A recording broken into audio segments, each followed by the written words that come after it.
Watch C-SPAN's Washington Journal live at 7 Eastern Tuesday morning. Join the discussion.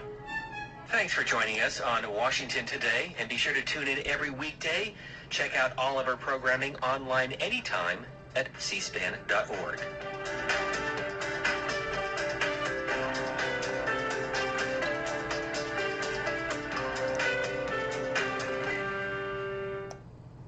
WCSP-FM, Washington. Coming up in just a few moments here, we're waiting for Democratic presidential candidate Elizabeth Warren speaking to voters in New York City's Washington Square Park.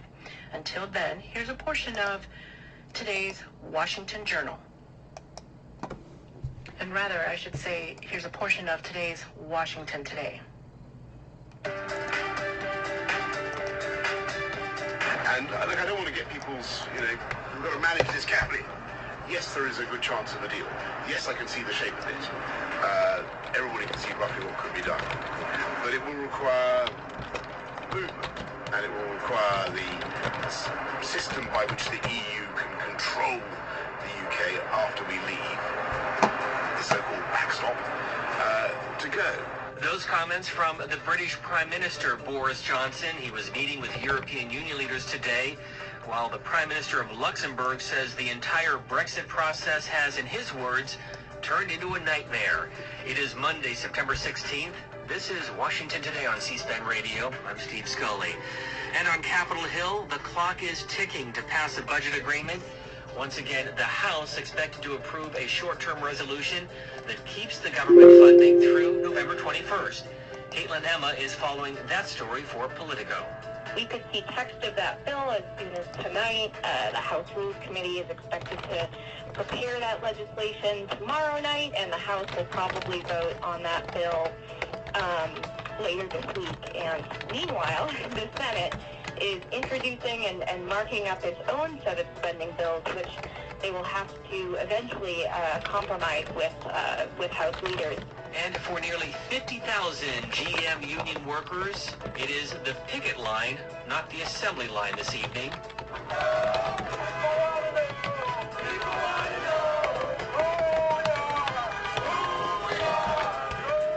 The story shaping Washington today, it's all ahead on C-SPAN Radio.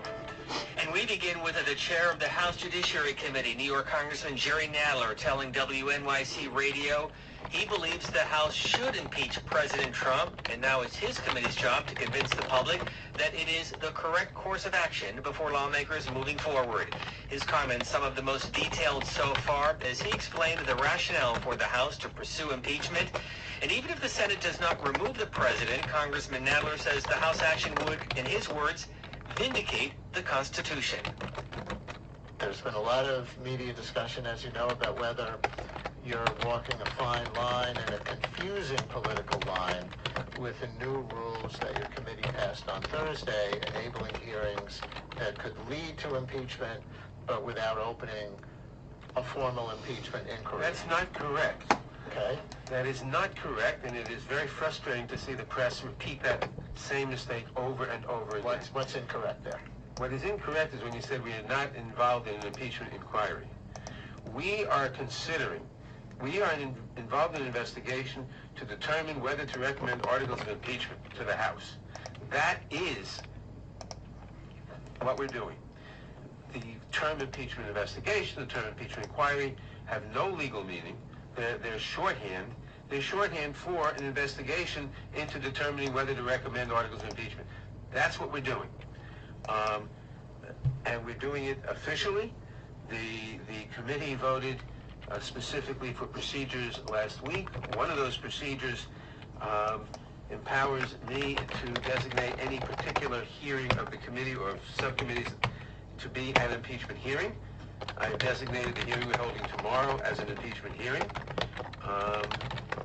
And that's what we're doing. And there's no ambiguity about that, Tom. Well, then why is everyone so confused? Why would all the major networks be reporting it in a different way? I have said this in very certain terms as many times as I can, as definitely as I can now. Other people have, for various reasons, been more reluctant. They've been reluctant to use the term impeachment inquiry. or impeachment investigation, but as I've said, those terms have no official meaning. Now, the Republicans are throwing up a smokescreen. They're saying that since the House did not vote to authorize the committee to have an impeachment investigation, there is not an impeachment investigation. That's simply incorrect. Most impeachment investigations held since the 1946 Congressional Reauthorization Act have not begun and have never had House authorization votes. They began in the Judiciary Committee. The two presidential impeachments we've had, Clinton and Nixon, both did have House authorization votes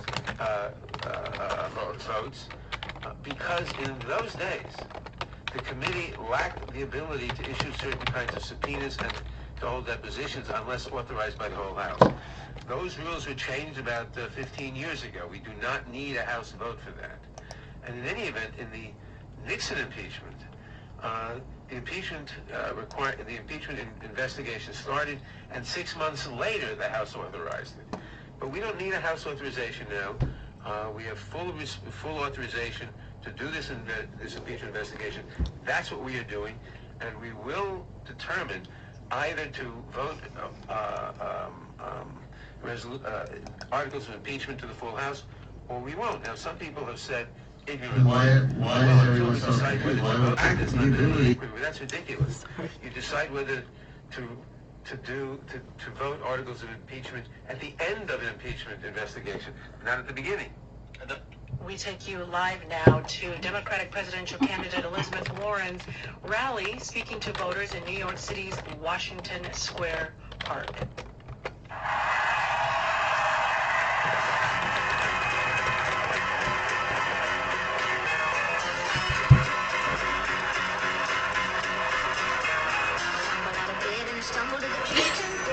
Hey.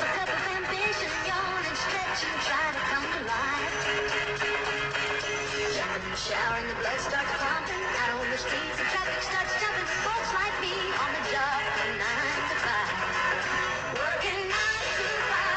What a way to make a living. Getting by. Don't take it and no giving. Just use your mind and they never give you credit. It's enough to drive you crazy if you let it. 9 to 5. For service and devotion.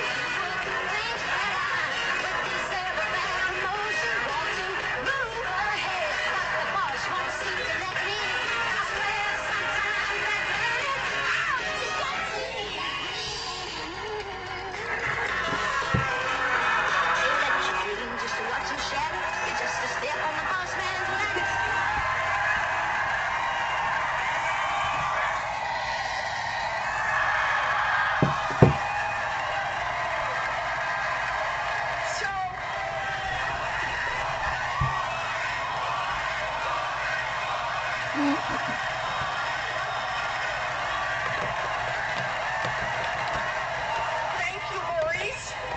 And can we hear it for State Senator Biaggi and Assemblywoman Neo? Hello, New York. Now, some of you know this. I never thought I'd get into politics. Not in a million years. But when I got into this fight, I quickly found out nobody makes it on their own. If you're going to make any kind of progress in this country, you need allies who know how to fight. And more importantly, you need allies who know how to win. The Working Families Party has been on the front lines of fighting for racial and economic justice and building a grassroots movement to elect the next generation, and I am honored to have their support.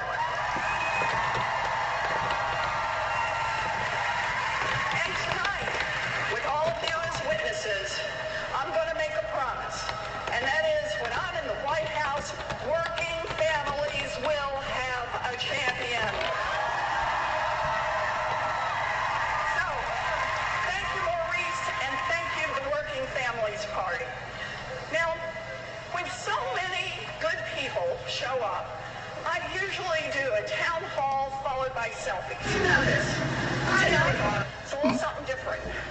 I want to tell you a story that chance to tell before.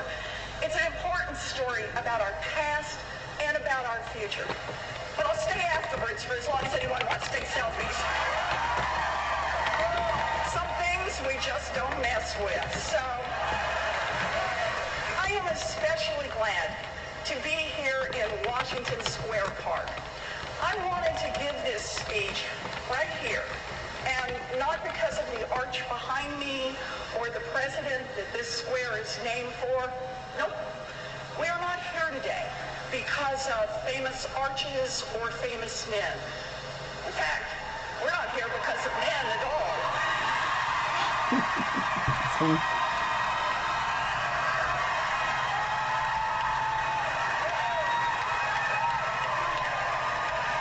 We're here because of some hard-working women.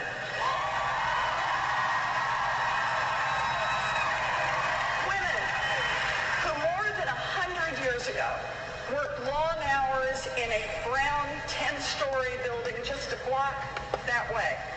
Women who worked at the Triangle Shirtwaist Factory.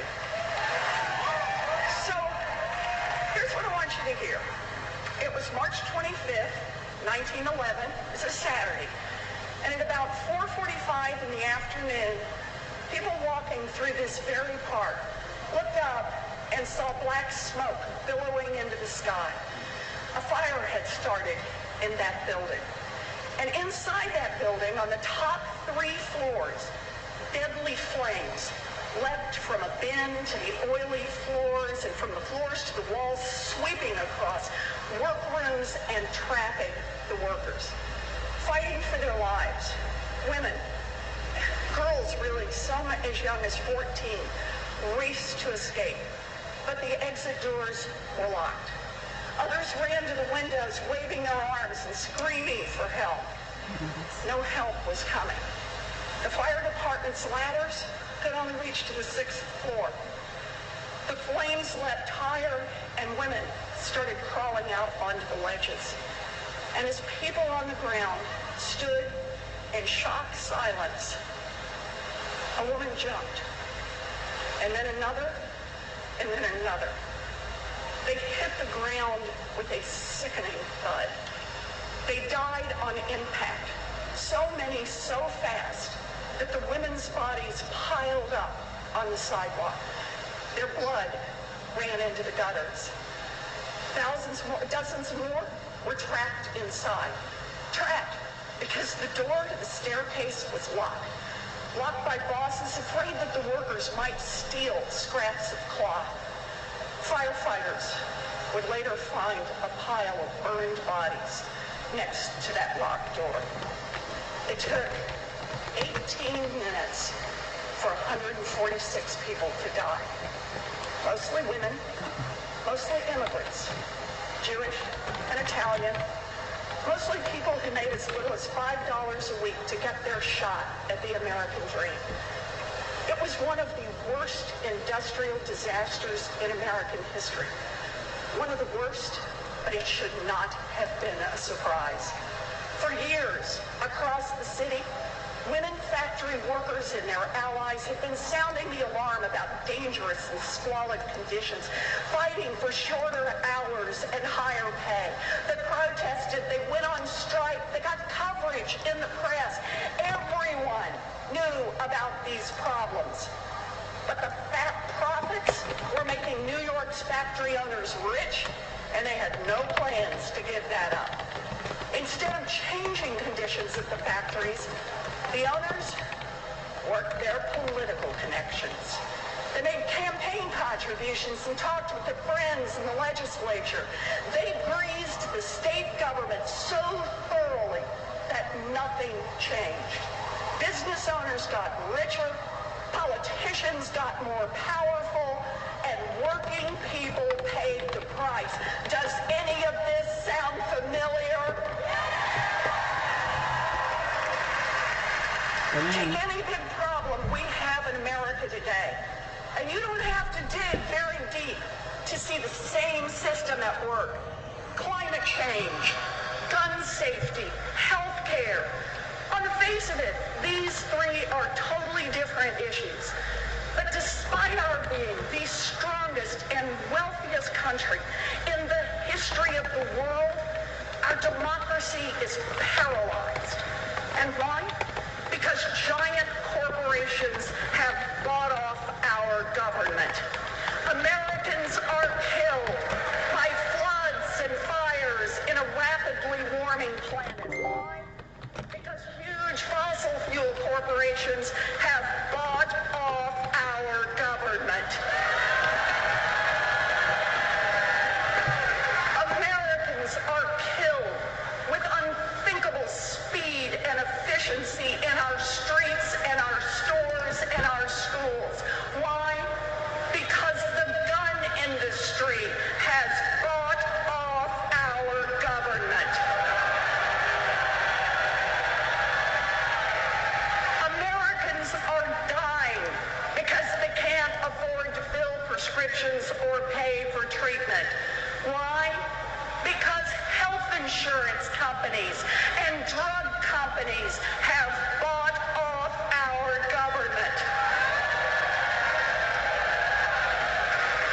Now, Americans disagree on many things, but we don't want each other's homes burned down by wildfires. We don't want each other's children murdered at school. And we don't want each other's families bankrupted by medical bills. What we want is for our government to do something.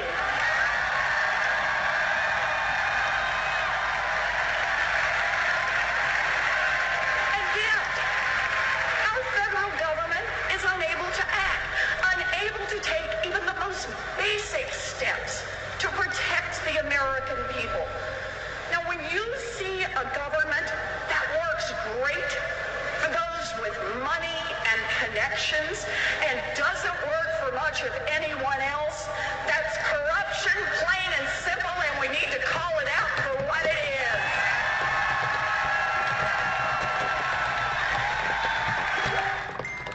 This is live coverage from New York City's Washington Square Park. Has put our planet at risk. Corruption has broken our economy, and corruption is breaking our democracy. I know what's broken. I've got a plan to fix it. And that's why I'm running for President of the United States.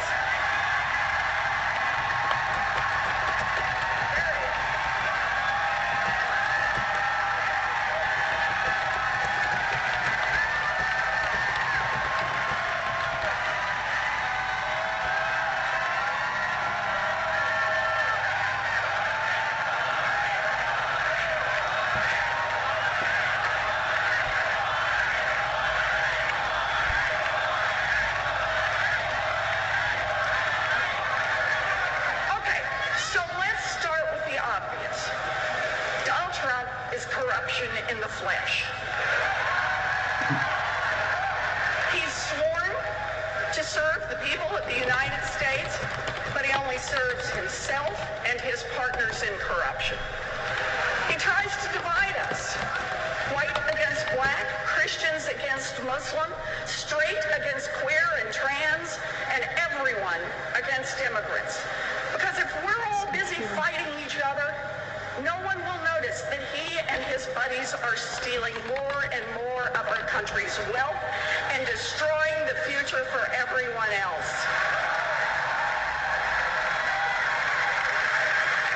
Now, as bad as things are, we have to recognize our problems didn't start with Donald Trump. He made them worse, but we need to take a deep breath and recognize that a country that elects Donald Trump now is already in serious trouble. We have to recognize our problems didn't start with Donald Trump. He made them worse.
represent the American people. So I have a lifetime ban on senators, congressmen, and cabinet secretaries from ever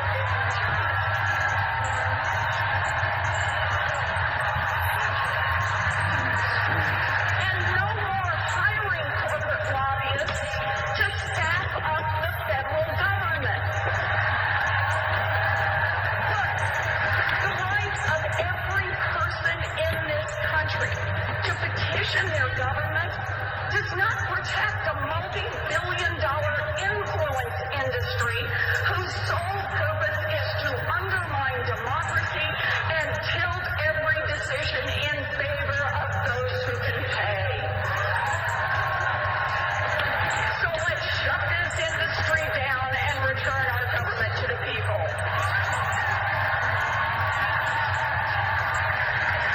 Oh, and there's more.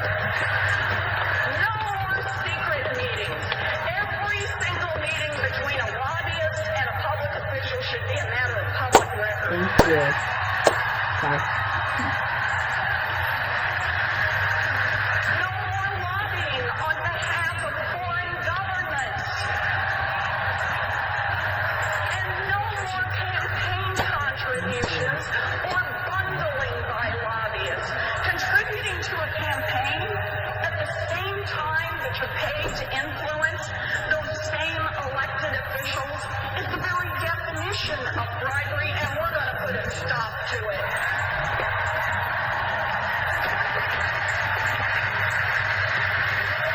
And here's another. Anyone who wants to run for federal office will have to put their tax returns online.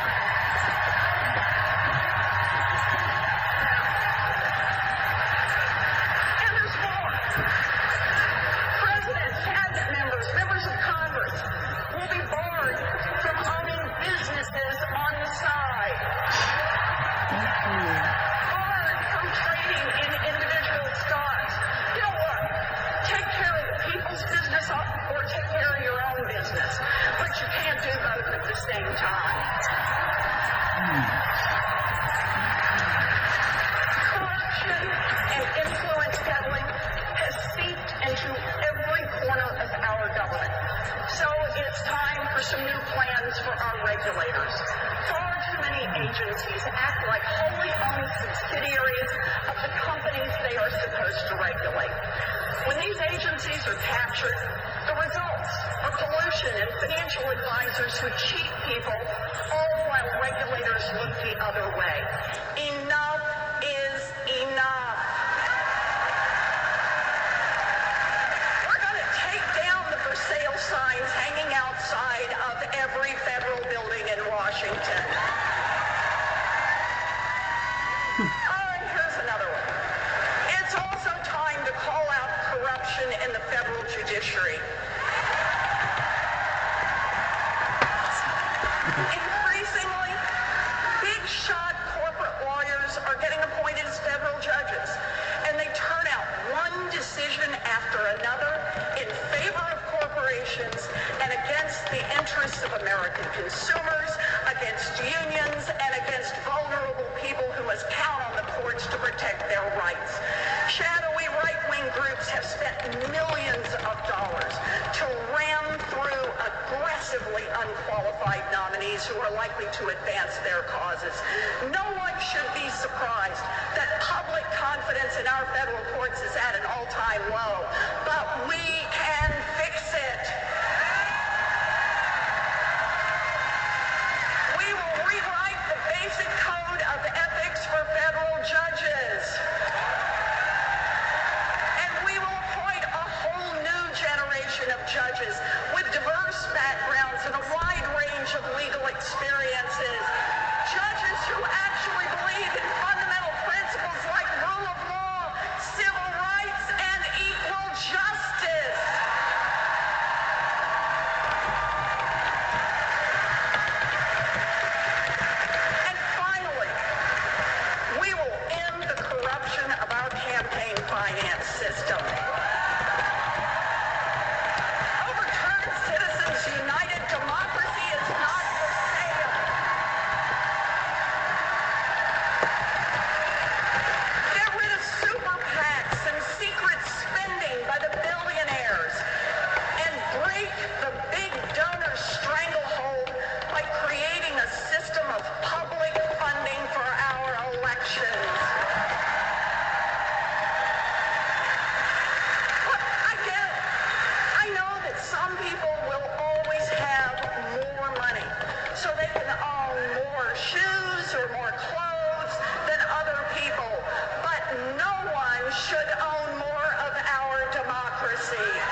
Okay, she got my vote.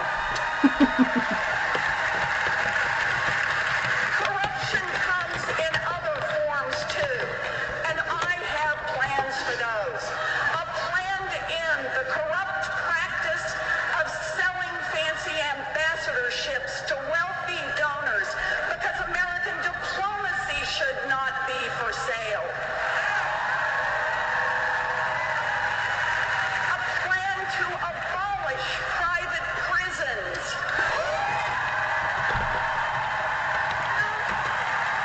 No one should make a profit locking people up, and no one should have a financial incentive to lobby Congress to lock up even more people. So pathetic. A plan to stop selling access to federal lands and national parks to giant polluters, and to break the stranglehold of the coal industry and the oil industry in energy production and transportation.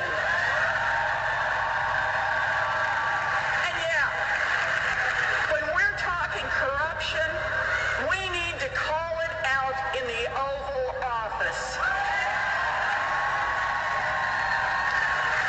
I read all 448 pages of the Mueller report. No one is above the law, not even the United States President. Impeachment is our constitutional duty. This is live coverage from New York City's Washington Square Park with Democratic presidential candidate Elizabeth Warren.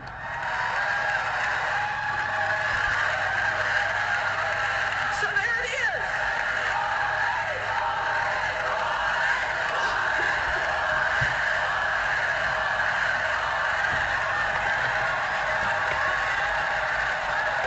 So there it is. Step one, tackle corruption head on. Step two, transform our economy so that every person, no matter where they live, no matter who their parents are, no matter how much money they have, every person has real opportunity. The chance to work hard, to play by the same set of rules, and to take care of themselves and the people they love. Corruption in Washington has allowed the rich and the powerful to tilt the rules and grow richer and more powerful. But this small slice at the top hasn't just scooped up a huge chunk of the wealth that all of us have worked so hard to produce. They have gobbled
cents. Oh, universal child care for every baby in this country.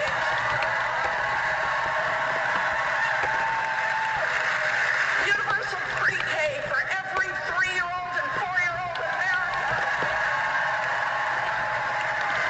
And raise the wages of every child care worker and preschool teacher in this country. All that for 2 cents and more. We can make technical school, community college, and 4-year college tuition free for everyone who wants to get it. And we can truly level the playing field and put $50 billion directly into our historically black colleges and universities and other minority institutions. All of that, and we can cancel student loan debt for 95% of the country.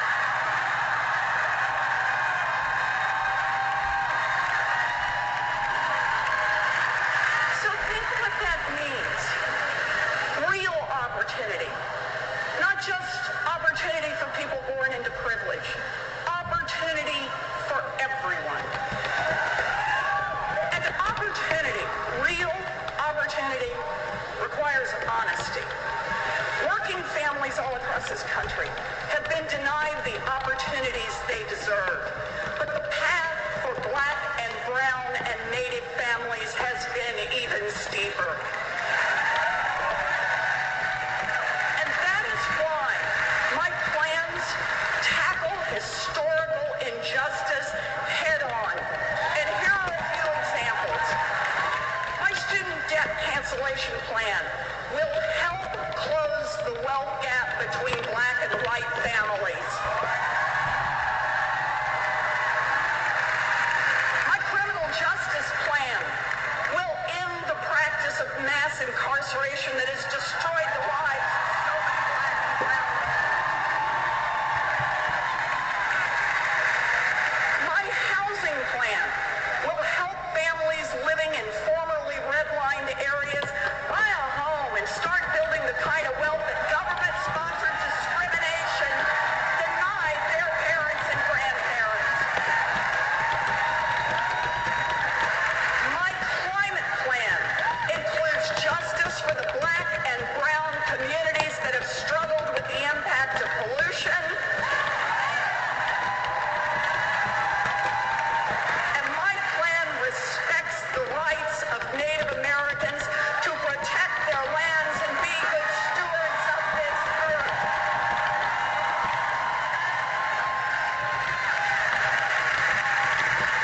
And on day one of my administration, I love the thought of what a president can do all by herself.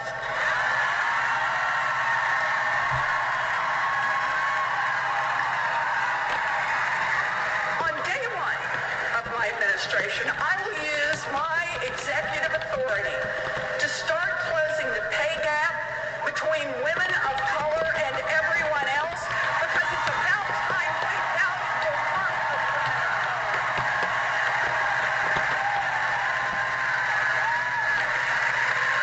We must recognize the systemic discrimination that infects our economy, and we must work actively and deliberately to root it out and set this country on a better path. The time for holding back is over. We need big structural change.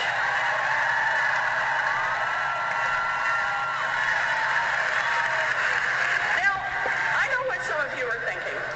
I do. Whoa, too much. Too big, too hard. No. Okay, nobody here, but we know there's some people over there, right? Way.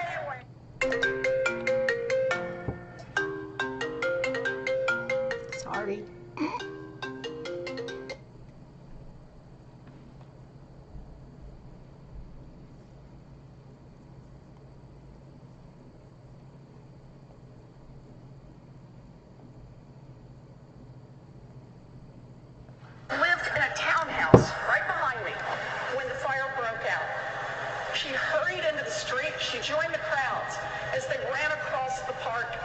to the Triangle Factory. And when she got there, she stood and she watched. She watched as women on the ledge begged for help. She watched as they held each other. She watched as they jumped to their deaths. The woman watching was Frances Perkins.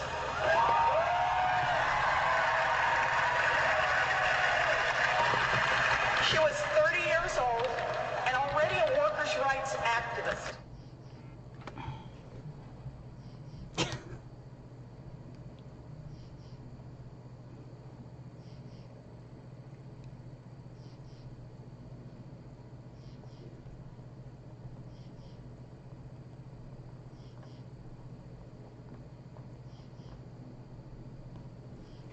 Sorry, everybody, if you're trying to listen to this. Jesus.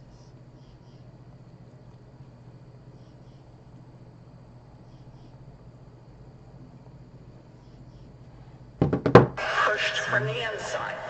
She understood that those women died because of the greed of their bosses and the corruption of elected officials. So she went up to Albany, ready to fight. She worked to create a commission investigating factory conditions, and then she served as its lead investigator. Now, everybody just remember, this was years before women could even vote, let alone hold major roles in government. But Frances had a plan.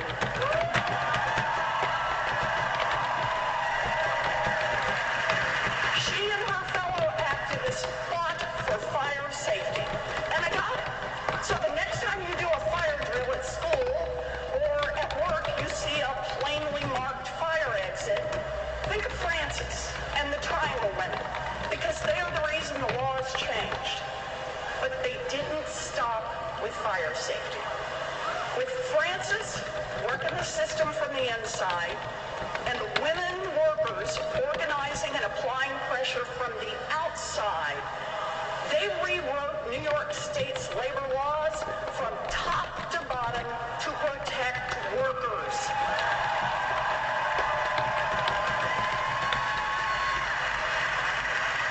Now, over time, Frances Perkins became the state's leading expert on working conditions. And later, when Franklin Roosevelt was elected governor, he appointed her to head his labor department in Albany. And 4 years after that, in the depths of the Great Depression, when Roosevelt became president, he asked Frances to come to Washington to address the crisis as Secretary of Labor for the entire nation. Frances Perkins became the first woman in history to serve in the cabinet.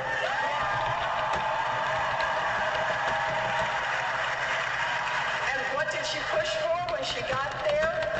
Big structural change.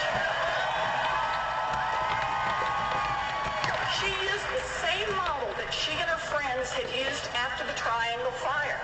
She worked the political system relentlessly from the inside, while a sustained movement applied pressure from the outside. As Frances Perkins put it, the Triangle Fire was the day the New Deal was born. So here's what I want you to think about. What did one woman, one very persistent woman,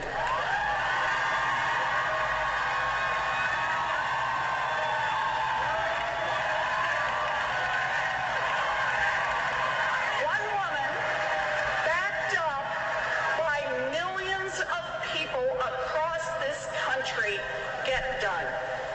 Social Security, unemployment insurance, abolition of child labor, minimum wage, the right to join a union, and even the very existence of the weekend.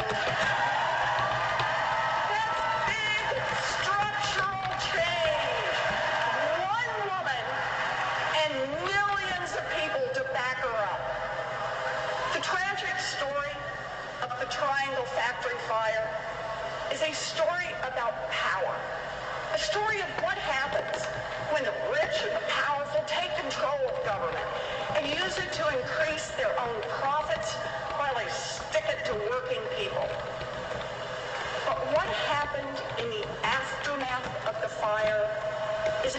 story about power.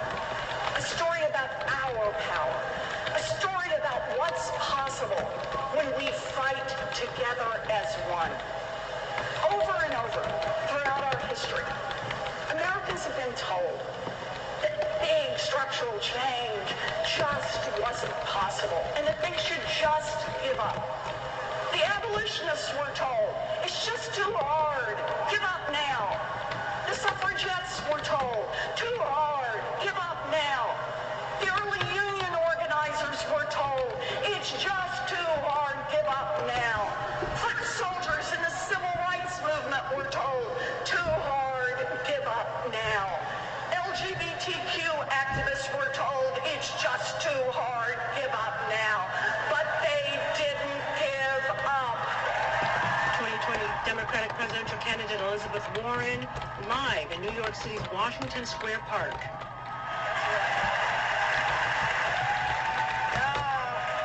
They didn't give up. They organized. They built a grassroots movement. They persisted.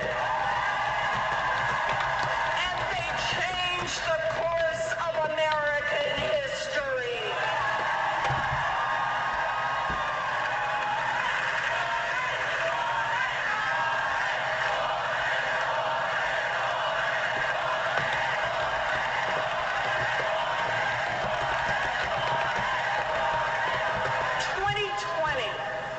Is about the direction our America goes.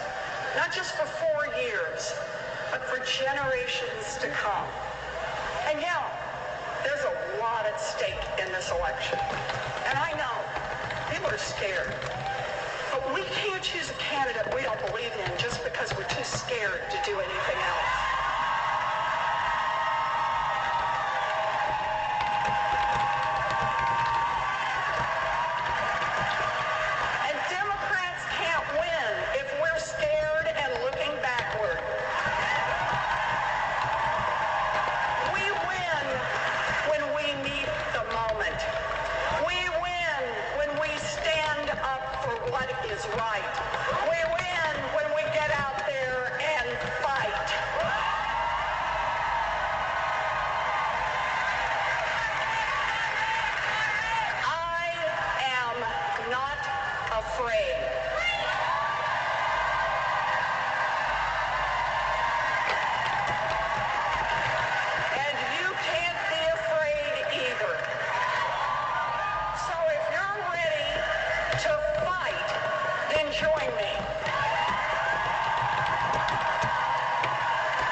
History. Our moment to dream big, fight hard, and win.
And you just heard from 2020 Democratic presidential candidate Elizabeth Warren speaking to voters in New York City's Washington Square Park.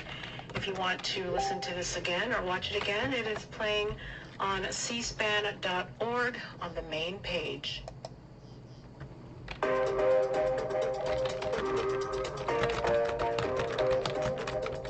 On C-SPAN's The Weekly, a series of mass shootings this summer in Texas and Ohio, once again putting the gun debate on the front pages.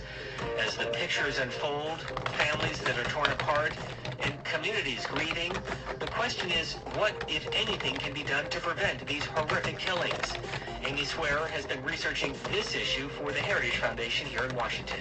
Even though we have seen a slight increase in the rates of these mass public shootings, overall, when we're talking about what percentage of overall gun violence it actually is, it's really a fraction of a percent of all gun deaths every year.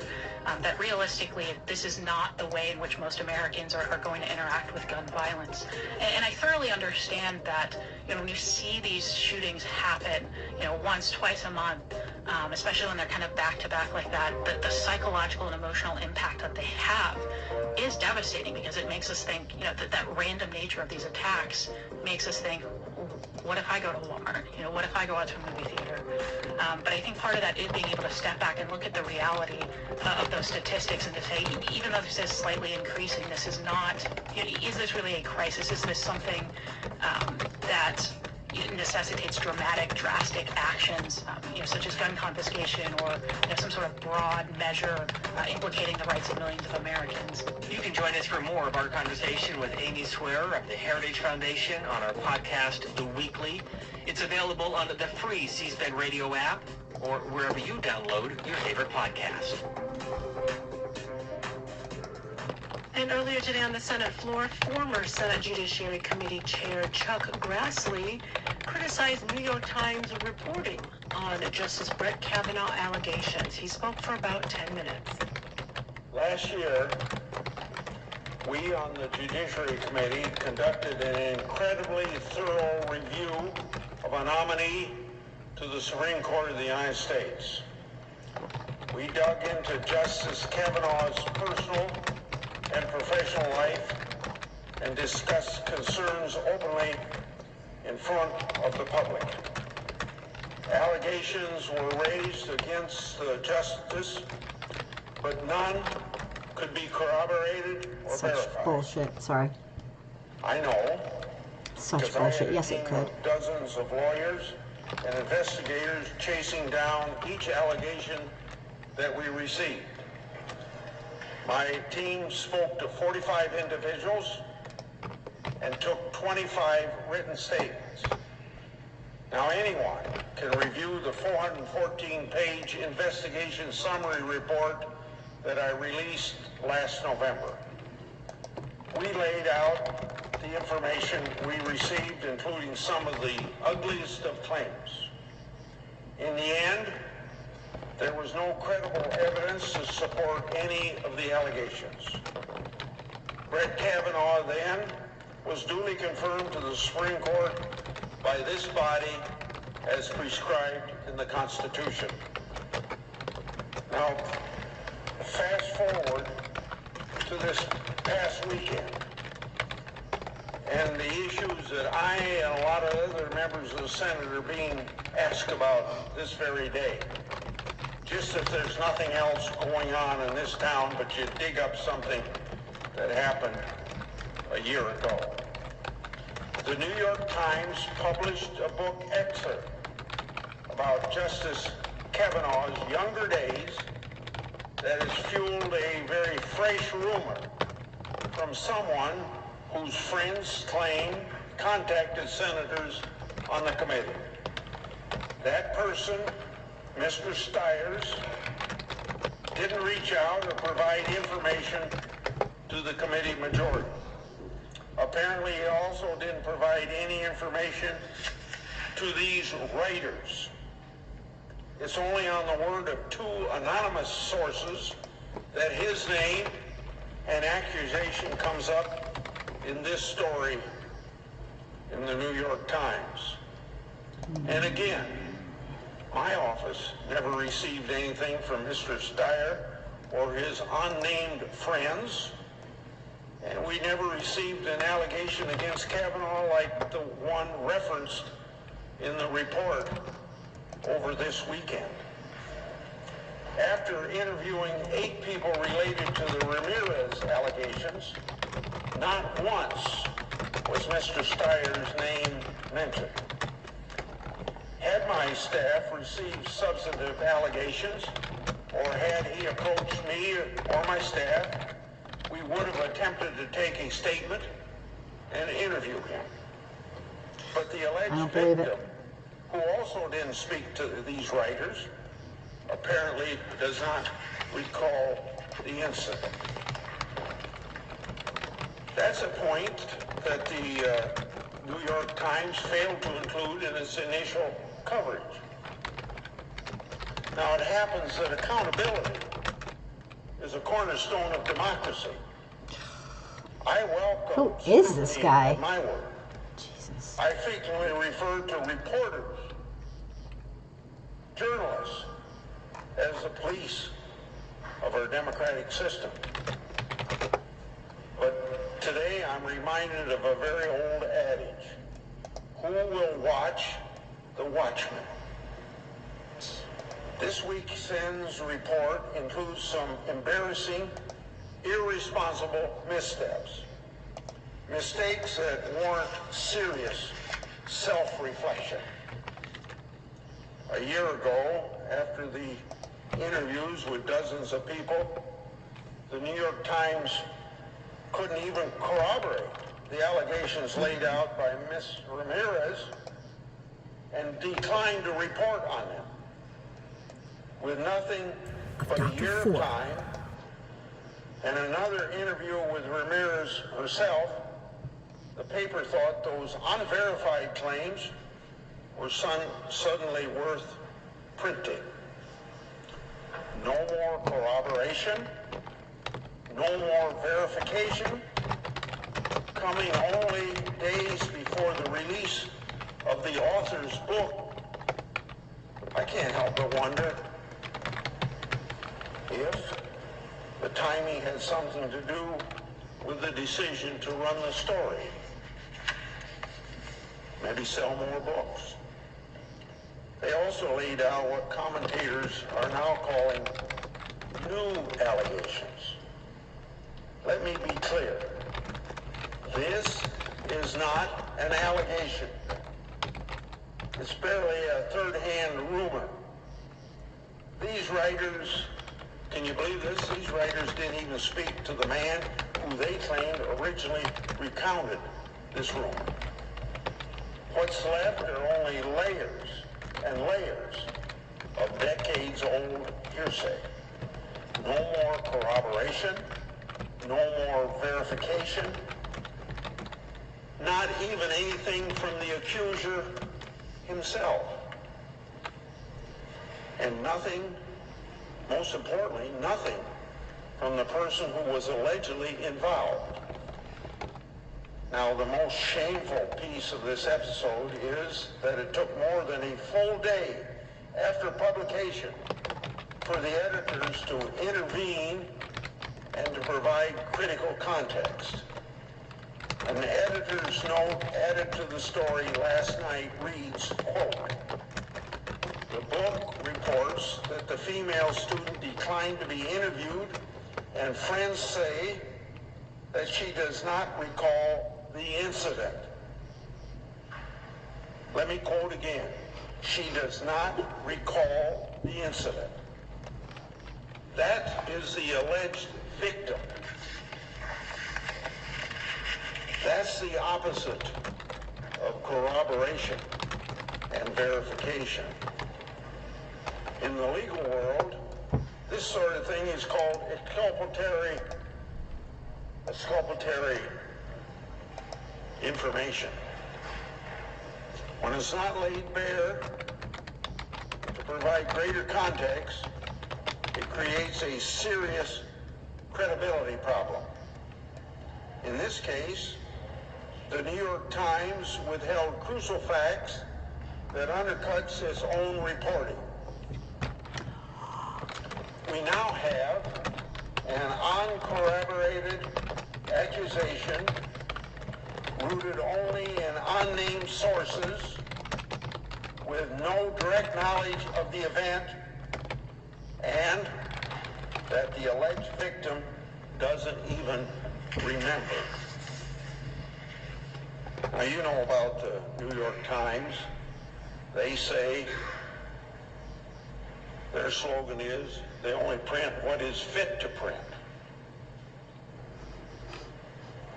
I just described this situation of on-collaboration rooted in unnamed sources with no direct knowledge of this event, and that the alleged victim doesn't even remember.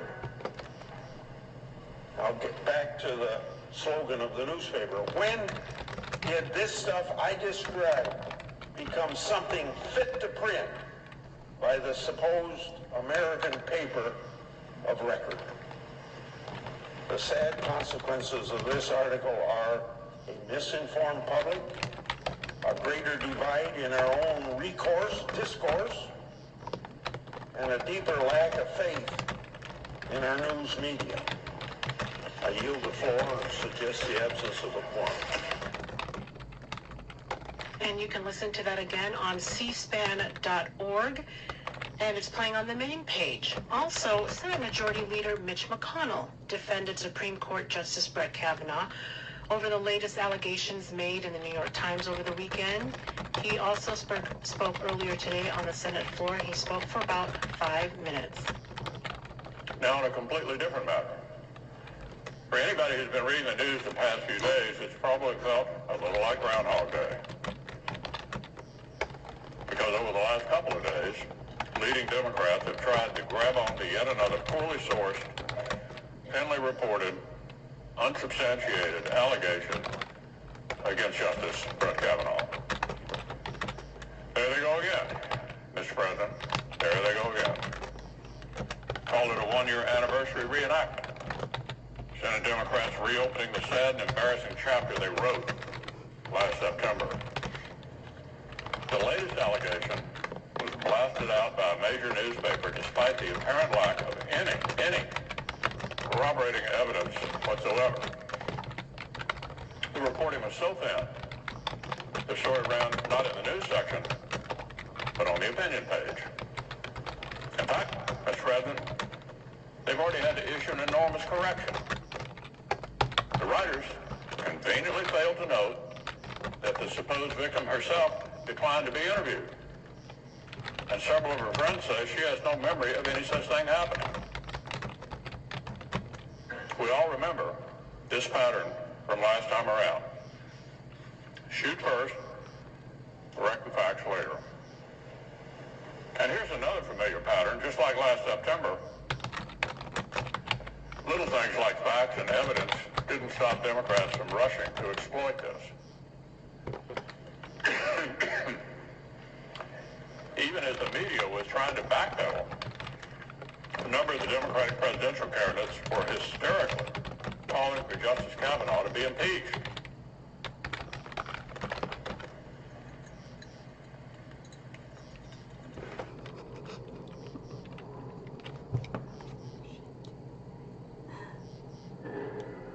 I think that might be it. It might be over. On the basis of this flimsy, uncorroborated story, they're calling for Justice Kavanaugh to be impeached. That includes several of our own Senate colleagues. And even after the massive correction, no one in that group has backed off of the ridiculous threat. This laughable suggestion is already earning scorn throughout the country, across the political spectrum. A majority of senators and the American people rightly rejected the politics of unsubstantiated personal destruction just last year. It's just as transparent and self-serving today, 1 year later. But it would be a mistake to dismiss this as a bad case of sour grapes. This is not just a left-wing obsession with one man. It's part of a deliberate effort to attack judicial independence. 6 of the Democratic presidential candidates, plus one who has now quit to run for the Senate, have publicly flirted with packing the Supreme Court. Court packing. Court packing. Today's bold new Democratic idea, a failed power grab from back in the 1930s. Just a few weeks ago, some Senate Democrats nakedly threatened the Supreme Court justices in writing. Our colleagues sent the court an outlandish brief, gravely intoning that the Supreme Court is not well. They said, the Supreme Court is not well. Here was the punchline. Either issue rulings we like or we'll pack the court. Issue rulings that we like or we'll pack the court. This is not normal political behavior. These are the actions of a political party whose agenda is so alien to the Constitution that they feel threatened by fair and faithful judges. Well, Mr. President, this is what I would say. When the simple notion that judges should be faithful to the Constitution looks like an attack on your agenda, maybe it's your agenda that needs a makeover, not our independent judiciary. When you're this willing to launch unhinged personal attacks, you reveal a whole lot more about your own radicalism than about the men and women you target. So this is my commitment, Mr. President, and the commitment of all my Republican colleagues. As long as we remain in the Senate, we will fight to preserve our fair and independent judiciary. This is also playing on the main page of cspan.org. WCSP-FM, Washington. Up next, Washington Today.